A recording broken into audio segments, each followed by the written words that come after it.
quiero comenzar con ustedes una serie de no más de 4 temas. Esta serie lleva por título Tras el umbral de la muerte. Tras el umbral de la muerte, como cantábamos en uno de los coros, todo tiene su tiempo. Hay tiempo de vivir y tiempo también de morir. Y Dios, en la sentencia al hombre por su caída, le dice: polvo eres y qué más, y al polvo volverás. Así que hoy es el primer tema de esta serie, Tras el umbral de la muerte, y el tema que hoy vamos a considerar tiene que ver con la seguridad de la muerte. Alguien le llamó la cita ineludible. Inicié este tema por la sencilla razón que en las últimas 3 semanas he recibido mucha información de un círculo cercano y de algunos cercanos a ustedes también que han pasado a la eternidad. Algunos, lamentablemente, por las complicaciones de este famoso virus o pandemia mundial y que ha cobrado su cantidad de personas y tal vez lo seguirá haciendo. Pero escúcheme bien, nadie muere antes de tiempo. Todo está bajo el control soberano del Señor. Y es interesante en el libro del Eclesiastés, allá en el capítulo 3, texto que conocemos porque hemos cantado en el día de hoy parte de esto y es un clásico dentro de la literatura cristiana. En el capítulo 3, verso 1 y 2 dice: todo tiene, ¿qué cosa? Su tiempo. Y todo lo que se quiere debajo del cielo tiene su hora. Tiempo de nacer, tiempo de morir, tiempo de plantar y tiempo de arrancar lo plantado. Bendito Padre Celestial, en esta hora hemos abierto tu palabra y pedimos tu gracia, que tu Espíritu Santo se mueva libremente en nuestras vidas, aquí en este lugar y tal vez en quienes nos están viendo o oyendo. Que el mensaje de hoy pueda llegar a sus corazones. Oramos pues, encomendando este tiempo de estudio a través del precioso nombre de Cristo Jesús. Amén y amén. De acuerdo con la palabra de Dios, no hay nada más seguro en la vida de un hombre que desde el momento en que nace, tiene que morir. Hay algunos que han dicho desde el momento que nacemos comenzamos a morir. Creo que hay etapas primero en la vida. Ahora, esta cita es ineludible para el hombre. Es interesante lo que dice el libro de Eclesiastés en el capítulo 8, verso 8. No hay hombre que tenga, ¿qué cosa? Potestad sobre el espíritu para retener el espíritu. Es decir, que tenga la autoridad suficiente para decirle a la muerte: hoy no me vas a llevar. De hecho, hay un caso tan interesante en las Escrituras de un hombre que invirtió, ganó, amplió sus graneros, y cuando él dijo: ahora es momento de disfrutar la vida, desde el cielo se oye una voz que dice: necio, hoy han venido por ti. No hay hombre que tenga potestad sobre el espíritu para retener el espíritu, ni potestad sobre el día de la muerte. Y no valen armas en tal guerra, ni la impiedad librará al que la posee. En otras palabras, ¿qué podemos hacer frente a la muerte cuando tenemos esa situación? Absolutamente nada. De hecho, quiero que prestes atención a las estadísticas en el día de hoy. Por cada segundo que pasa, 3 personas mueren en este mundo. Por cada minuto, 180 personas pasan a la eternidad. Después de este servicio, 11,000 personas habrán muerto en todo el mundo. Cada día, 250,000 personas parten de la tierra a su destino eterno. Seamos sinceros, hablar de la muerte no es un tema grato de estudiar, pero es bíblico y los creyentes deben tener, escúcheme bien, firmes convicciones sobre este tema. Hay una pregunta interesante en el primer libro de la Biblia que se escribió. No me refiero a Génesis, me refiero al libro de Job. Y Job pregunta en el capítulo 14, verso 14, si el hombre muriere, volverá a vivir. Escúcheme bien, el pueblo cristiano tiene una respuesta frente a esta interrogante en la vida. De hecho, el cristianismo radica en la base de la resurrección. En 1 Corintios, el apóstol Pablo en el capítulo 15 argumenta y nos da evidencias de la resurrección, tanto de la persona de Cristo Jesús como la resurrección del pueblo de Dios. Y tanto en el Antiguo como en el Nuevo Testamento se enseña que todos los hombres van a resucitar, unos para vida y otros para vergüenza, unos para bendición y otros para condenación eterna. En cierta forma, si el hombre muriere, ¿volverá a vivir? La respuesta es categóricamente sí. El asunto es con qué calidad de vida va a resucitar. Por todas partes se nos dan informes sobre cómo, por ejemplo, tenemos tanta información de cómo perder peso, cómo ganar más dinero, cómo sacar lo mejor de nosotros mismos, cómo prepararnos para un desastre natural. Acá en Australia, incendios, inundaciones, terremotos, en otros países tsunami. No está mal, esa información es necesaria, pero ¿qué información tenemos? ¿O qué información se nos da acerca de la muerte?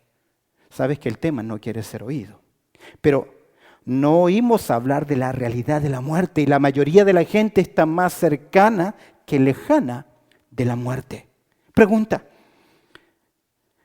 ¿podemos darnos el lujo de ignorar las consecuencias eternas de esta realidad final? ¿Podemos dejarlo al azar, a lo que Dios quiera? ¿Está usted preparado para la muerte? ¿Dónde pasará su eternidad? ¿Qué sabemos acerca de la eternidad? ¿Cuán seguro estás de este tema en estos momentos? Usted que está presente, usted que me está oyendo o viéndome a través de la net, ¿vive sencillamente ignorando esta realidad y esperar ese momento? Enfrentar la muerte es una experiencia en la vida que nadie quiere experimentar.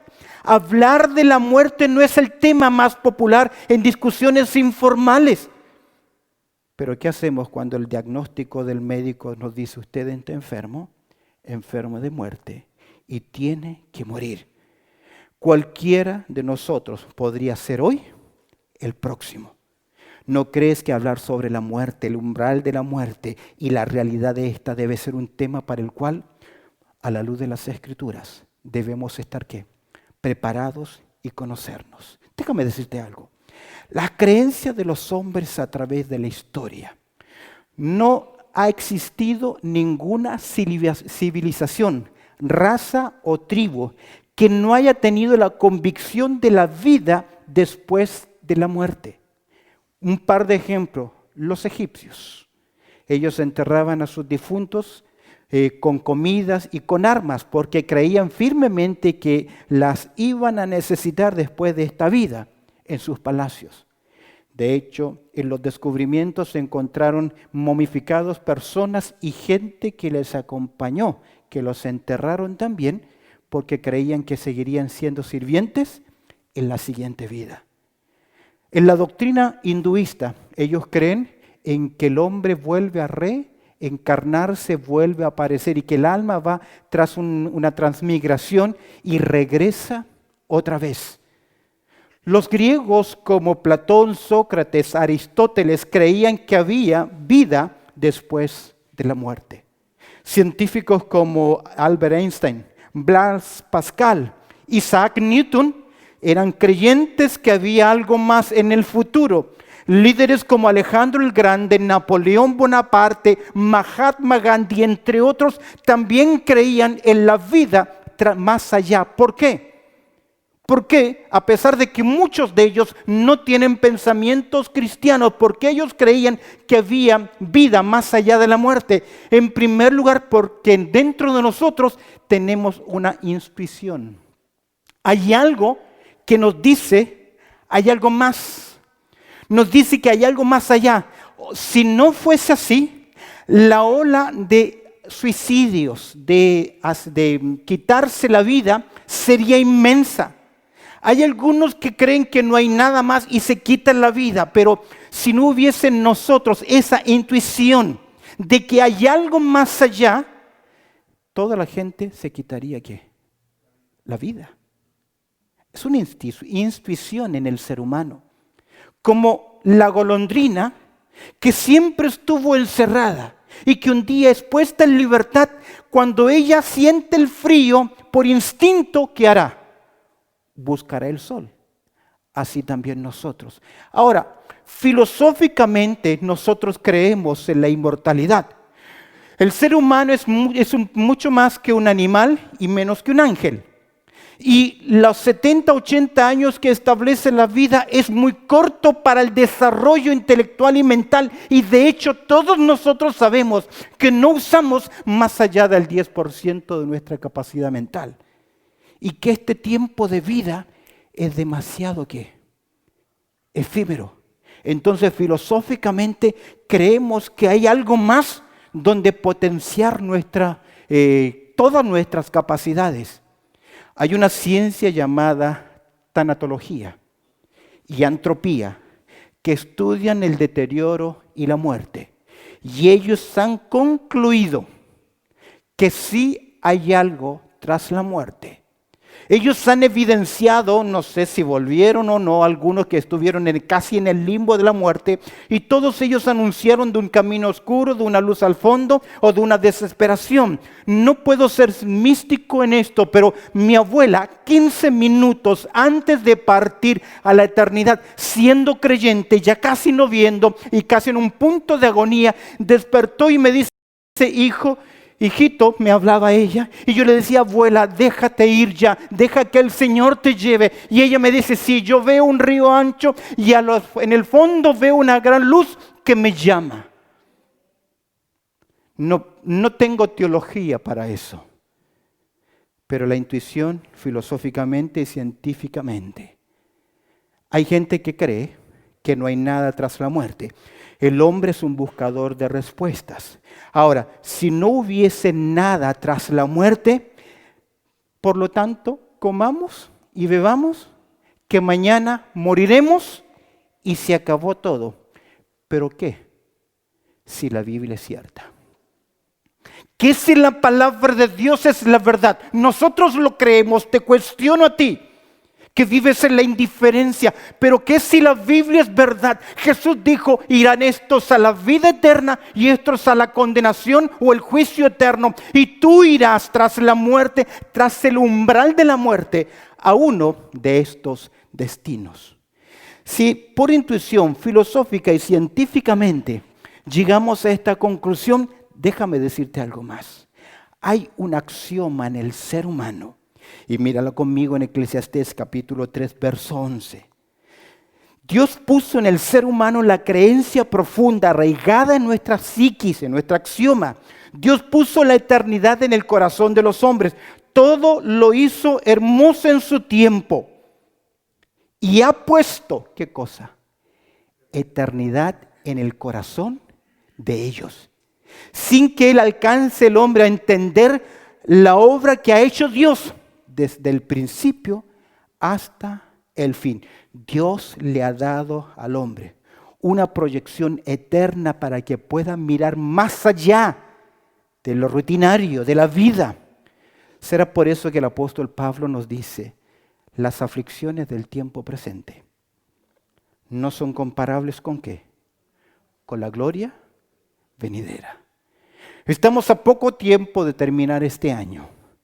No voy a dar la fecha para poder usarla el próximo año o lo siguiente. Pero es muy posible que algunos de nosotros no lleguemos hasta el final de este año. O en los próximos 5 años, algunos de nosotros ya no estemos. No lo sabemos.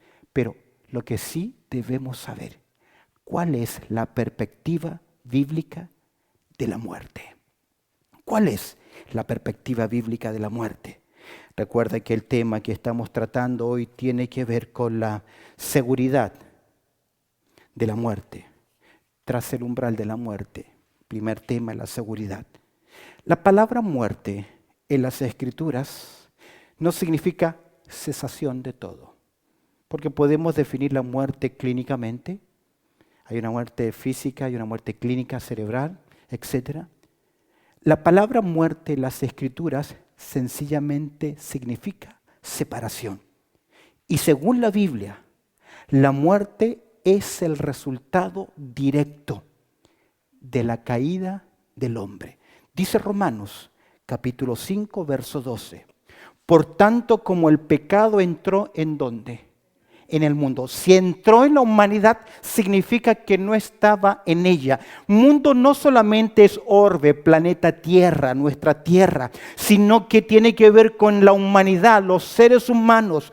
Por tanto, conclusión de Pablo, como el pecado entró en el mundo por un hombre, y por el pecado, ¿qué? La muerte. Así la muerte pasó ¿a quién? A todos los hombres, por cuanto todos pecaron. Y Romanos 6:23 dice que el resultado, el salario, la paga del pecado, que es la muerte.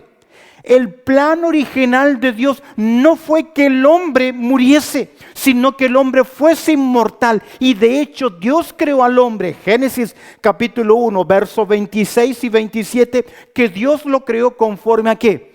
A su imagen y semejanza.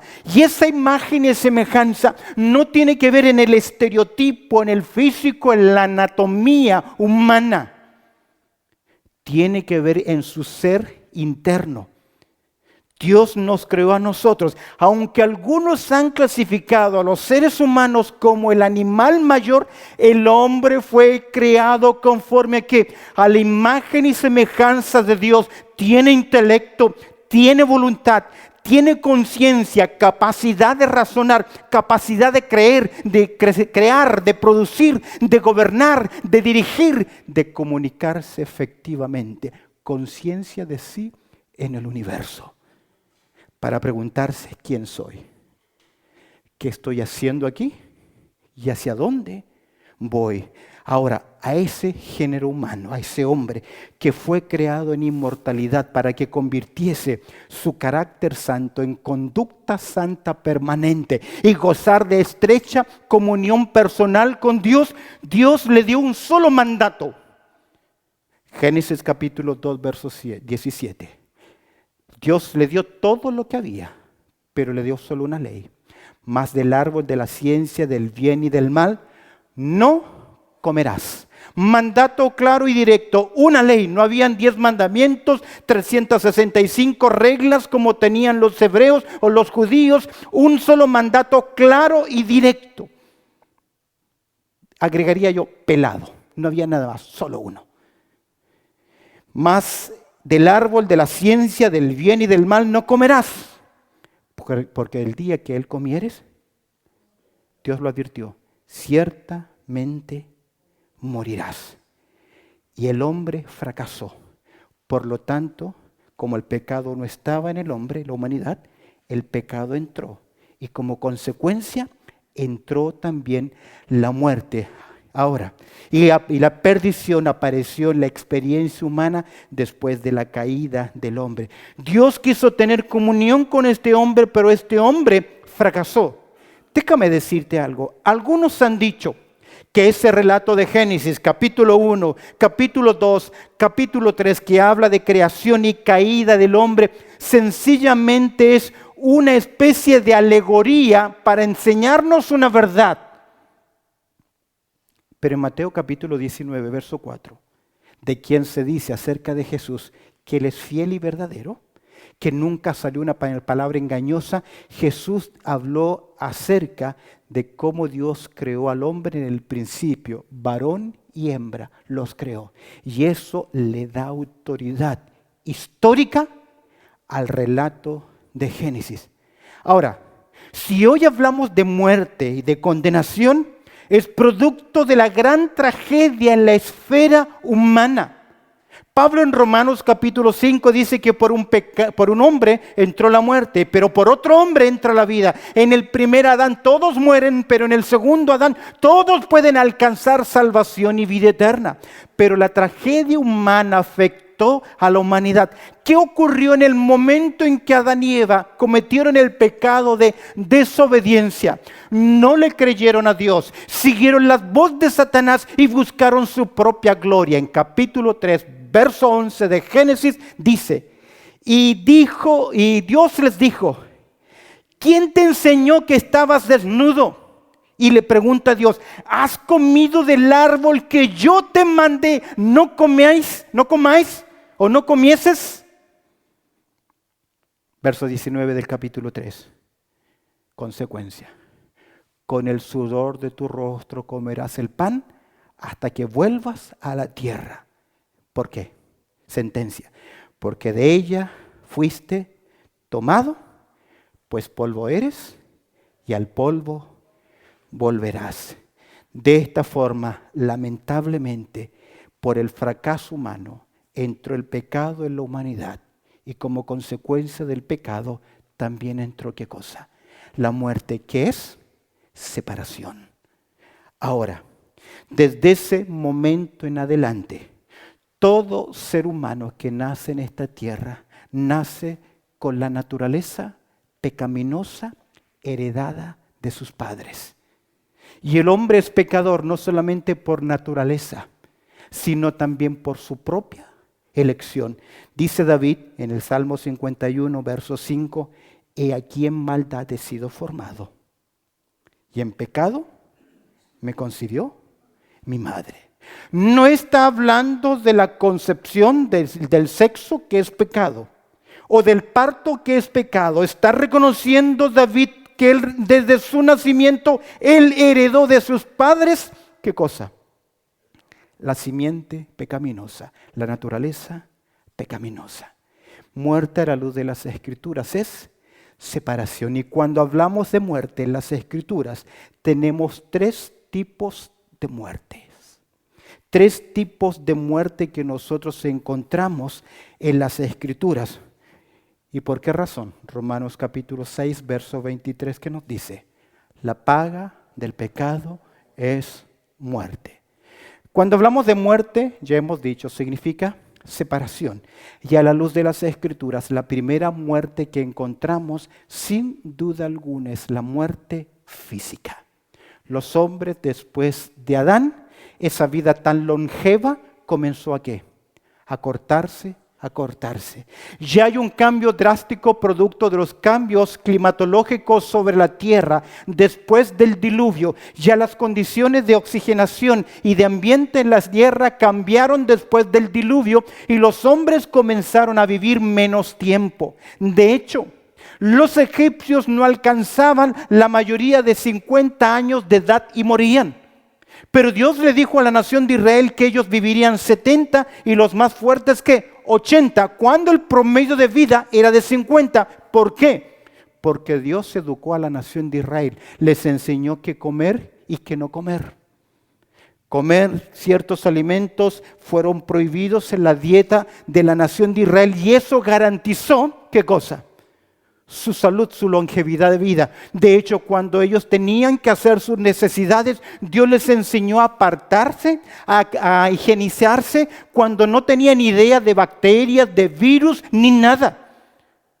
Interesantemente, que aún en los tiempos muy modernos, 100 años atrás, la gente se moría de disentería y otras infecciones porque ese hombre, ese médico que cortaba una pierna, también daba a luz a un bebé sin pasar por el proceso ¿de qué?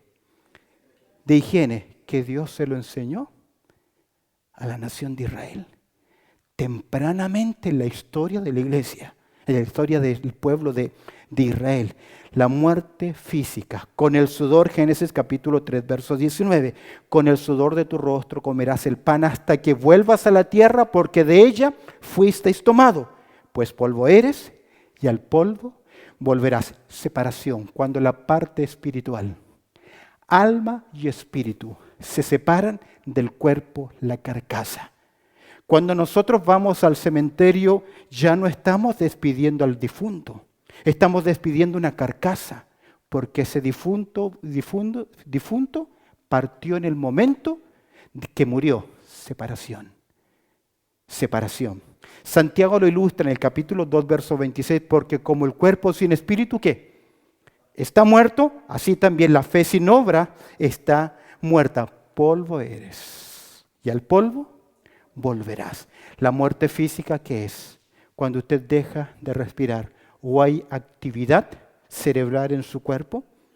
A veces existe la muerte clínica, que aunque el cerebro sigue dando funciones mínimas, ya la persona está en muerte vegetal. Algo se ha apartado y finalmente se aparta el espíritu, y cuando el espíritu que vuelve a Dios ya es un cadáver. Es interesante Salmo capítulo 90, verso 4, lo que Dios dice: porque 1000 años delante de tus ojos son como el día de ayer que pasó, y como una de las vigilias de la noche. Los arrebatas como torrentes de agua, son como sueños. Verso 5, como la hierba que crece en la mañana. Verso 6, en la mañana florece y crece, y a la tarde es cortada y se seca. Mira el verso 9, porque todos nuestros días declinan a causa de tu ira. Acabamos nuestros años como un pensamiento. Los días de nuestra edad son 70 años, y si en los más robustos son 80 años, con todo su fortaleza es molestia y trabajo, porque pronto que pasamos, volamos. Es por eso que el verso 12 que enseña Moisés: enséñanos de tal manera a contar nuestros días que traigamos ¿qué? Al corazón sabiduría. El tiempo se me acaba, está la muerte física, está también la muerte espiritual. En Efesios capítulo 2, verso 11 dice: Él os dio vida a vosotros. Esos vosotros son los receptores de la carta de Éfeso, los ciudadanos de Éfeso, los creyentes, usted y yo. Él os dio vida a vosotros. ¿Cuándo se nos dio vida? Cuando estabais muertos en vuestros delitos y pecados, y esta es muerte espiritual. Y si la palabra muerte significa separación, el hombre en vida está muerto espiritualmente. Significa que está separado espiritualmente de Dios, no tiene comunión con Dios. Puede tener el teléfono, puede tener la línea, pero no tiene el tono, no tiene el contrato con la compañía telefónica. No le sirve su movible porque no hay conexión. Puede tener conexión con los espíritus, pero no tiene conexión con Dios.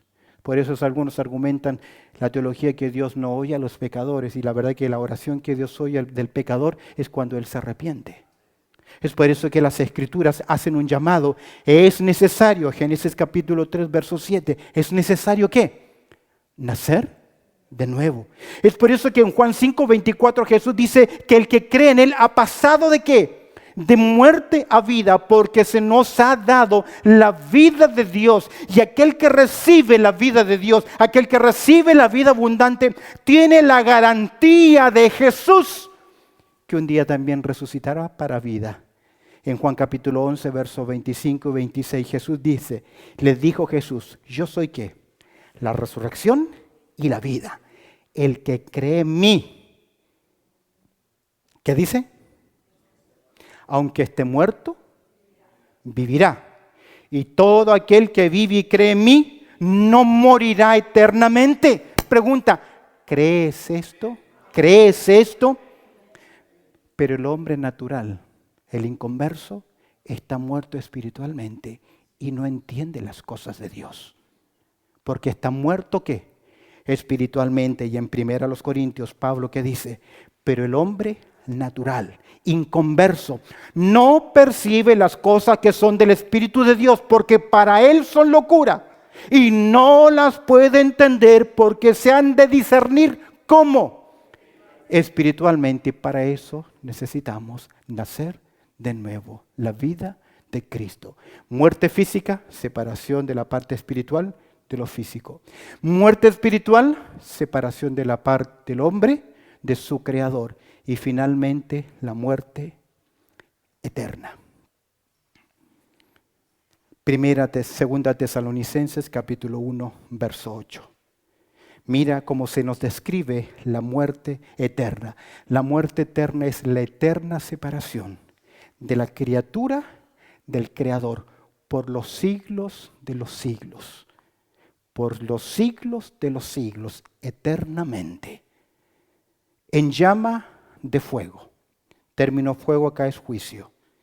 para dar ¿qué cosa? Retribución o castigo a los que, primero, no conocieron a Dios. Segundo, ni obedecen al Evangelio de nuestro Señor Jesucristo. Consecuencia, verso 9, los cuales, ¿quiénes son esos cuales? Los inconversos, los cuales sufrirán ¿qué cosa?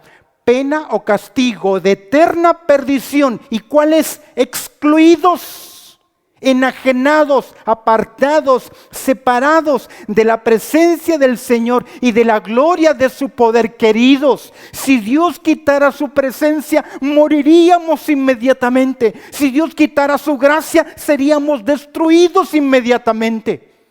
La única persona que experimentó esto fue Jesucristo en la cruz, cuando Él exclamó: Dios mío, ¿por qué me has desamparado? La ausencia de Dios. Y los hombres la experimentarán por los siglos de los siglos, excluidos de la presencia de Dios. A esa condición final, la Biblia le llama la muerte segunda. Muertos espiritualmente y luego muertos eternalmente. Observa conmigo Apocalipsis capítulo 20, verso 11. Y vi un gran trono blanco y al que estaba sentado en él, delante del cual huyeron la tierra y el cielo, y ningún lugar se encontró para ellos. Y vi a los muertos grandes y pequeños ante Dios, y los libros fueron abiertos, y otro libro fue abierto, el cual es el libro de la vida, y fueron juzgados los muertos por las cosas que estaban escritas en los libros según sus obras. Y el mar entregó los muertos que había en él, y la muerte y el Hades entregaron los muertos que había en ellos, y fueron juzgados cada uno según sus obras. Y la muerte y el Hades fueron lanzados ¿dónde? Al lago de fuego. Esta es que la muerte segunda, y el que no se halló inscrito en el libro de la vida fue lanzado al lago de fuego. ¿Por cuánto tiempo? Por la eternidad. Queridos, a veces tenemos hijos inconversos, que ese será su destino si no se arrepienten. Tenemos cónyuges, que ese es su destino. Padres, familiares. ¿Sabes qué nos queda?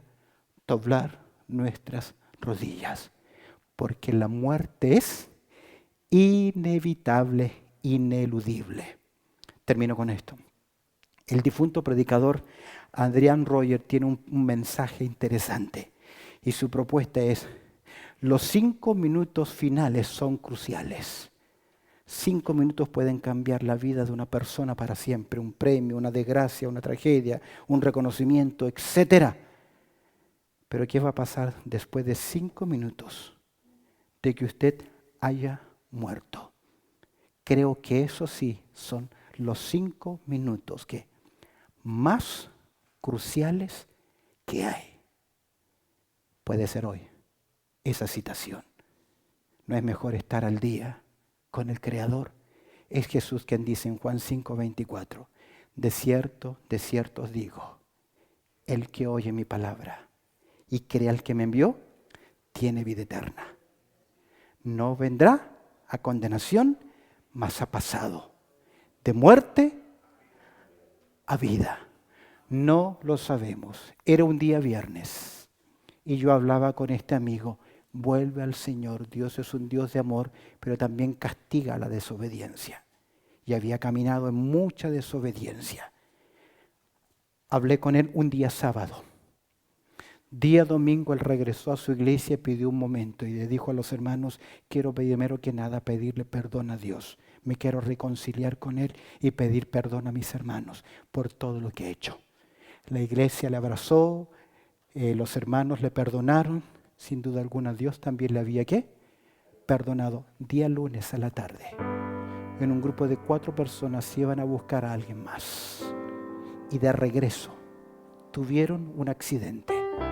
Él se sentó donde nunca se había sentado. Todos los lunes hacía en ese viaje. Tuvo un impacto directo. De los 4, solo uno falleció. No alcanzó a llegar a emergencias. Cuando llegó, ya estaba muerto. pero un día antes Él se había reconciliado. No sabemos cuándo llegará ese momento. Es una cita ineludible, pero lo importante es creer en Cristo Jesús. ¿Tienes esperanza de vida? ¿La tienes? Próximo domingo vamos a hablar sobre los destinos eternos, el cielo y el infierno. Que el Señor añada su bendición. Bendito Padre Celestial, te agradecemos por tu amor y también por tu cuidado y por el servicio de hoy, Señor, que hemos considerado. Te agradecemos, Señor, por tu amor y te damos gracias encomendando nuestras vidas en tus manos, pidiendo tu bendición sobre este servicio. En Cristo Jesús oramos. Amén y amén.